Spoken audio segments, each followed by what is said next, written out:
तब्बल 18 वर्षानंतर पुन्हा एकदा मनसे अध्यक्ष राज ठाकरे हे धनुष्यबाण म्हणजेच आपण एकंदरीत पाहायला गेलं तर शिवसेनेच्या उमेदवारासाठी सभा घेणार आहेत आणि ही सभा जी आहे ठाणे आणि कल्याण या दोघांच्या मध्ये कळवा परिसरात आहेत आणि नेमकी ती कशी तयारी केली आहे आणि कशा प्रकारचं संध्याकाळी सभेचं स्वरूप असणार आहे हे जाणून घेण्यासाठी आपल्यासोबत आहे मनसे आमदार राजू पाटील.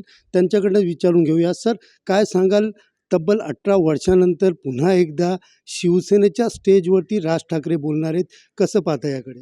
नाही, नक्कीच आमच्यासाठी माननीय राजसाहेबांची सवय पर्वणीच असते, परंतु आमच्यासारखेच बहुसंख्य शिवसैनिक मराठी माणूस मान्य राजसाहेबांना धनुष्यबाण किंवा त्या स्टेजवर बघायला आसुसलेलं होतं आणि आज त्यांची या इलेक्शनच्या निमित्ताने प्रचार सभेच्या निमित्ताने का होईना त्यांची एक इच्छा पूर्ण होताना दिसत आहे. त्यामुळे भरभरून इथे जसे मनसैनिक आम्ही जाणार आहोत तसे शिवसैनिक पण बाळासाहेबांच्या शिवसेनेचे शिवसैनिक पण तिथे मोठ्या प्रमाणात तुम्हाला दिसतील. ओएसिस फर्टिलिटीच्या तज्ज्ञांनी IVF उपचार पद्धतीद्वारे 1 लाखांहून अधिक जोडप्यांना मातृत्व प्राप्तीचा आनंद दिला आहे. मोफत अपॉइंटमेंट बुक करण्यासाठी आजच संपर्क साधा. एकंदरीत एवढ्या वर्षापासून आपण एकत्र काम करतो. मनसेचे मोठ्या प्रमाणात कार्यकर्ते होते, मात्र शिवसेनेमध्ये जे कार्यकर्ते त्यांनाही उत्सुकता होती की कुठंतरी आम्ही राजसाहेबांबरोबर आपण एखादा फोटो काढावा किंवा त्यांचं भाषण ऐकावं, पण नेहमी ते टी व्हीत बघायचे. आजचे ज्या प्रतिसाद जो आहे तो कसा मिळतोय? नाही, अर्थातच मान्य राजसाहेब हे बाळासाहेबांचे प्रतिरूप आहेत. त्यांच्या विचारांचा वारसा मान्य राजसाहेबच चालवत आहेत हे तुम्हाला सध्या दिसत आहे. इतर लोक कोणाच्या मागे फरफटत गेले ते त्या लोकांना दिसत आहे. त्यामुळे त्यांची एक इच्छा होती की ठाकरे नाव हा हिंदुत्वासोबत असला पाहिजे, आमच्यासोबत असला पाहिजे, आम्ही त्यांच्यासोबत असलो पाहिजे आणि आज ती इच्छा पूर्ण होताना त्यांना दिसत आहे. त्यामुळे ते आनंदात आहेत. आज ठाण्यामध्ये ते किती वाजता येतील? त्याचबरोबर स्वर्गीय आनंद दिघे यांच्याही स्मृतीस्थळावरती जाणार आहेत.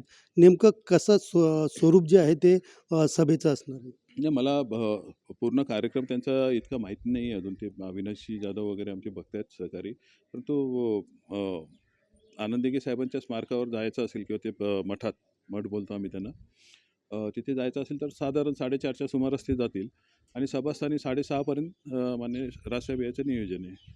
एकंदरीत आपण पाहायला गेलं तर नरेंद्र मोदी यांनी देखील स्तुती केलेली आहे, बिनशर्त पाठिंबा आपण दिलेला आहे. तर दुसरीकडे विरोधकाकडनं टीका केली जाते. कालच संजय राऊत यांनी एक टीका केलेली आहे की औरंगजेब वृद्धीच्या माणसांना हे सहकार्य करतात ते, आणि असं पाहिलं तर स्वर्गीय बाळासाहेब ठाकरे यांनाही यातना होत असतील, अशा प्रकारचं वक्तव्य केलं. याला कसं उत्तर देत? राऊतसाहेब एक महान व्यक्तिमत्व आहेत आणि त्यांच्याबद्दल बोलणं एवढा मी मोठा नाही आहे. त्यामुळे ते कुठले संदर्भ कधी देतील याचा काही थांगपत्ता नसतो. त्यामुळे त्याच्यावर मी जास्त बोलू इच्छित नाही.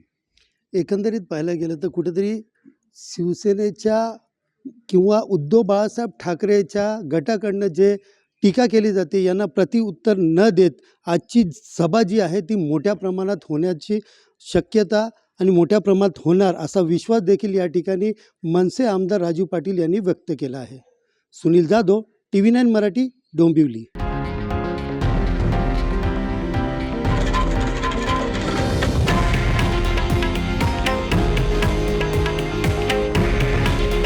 हे आहे देशातील नंबर 1 न्यूज नेटवर्क आणि आपण पाहत आहात TV9 मराठी. काळजी तुमची, हित महाराष्ट्राचं.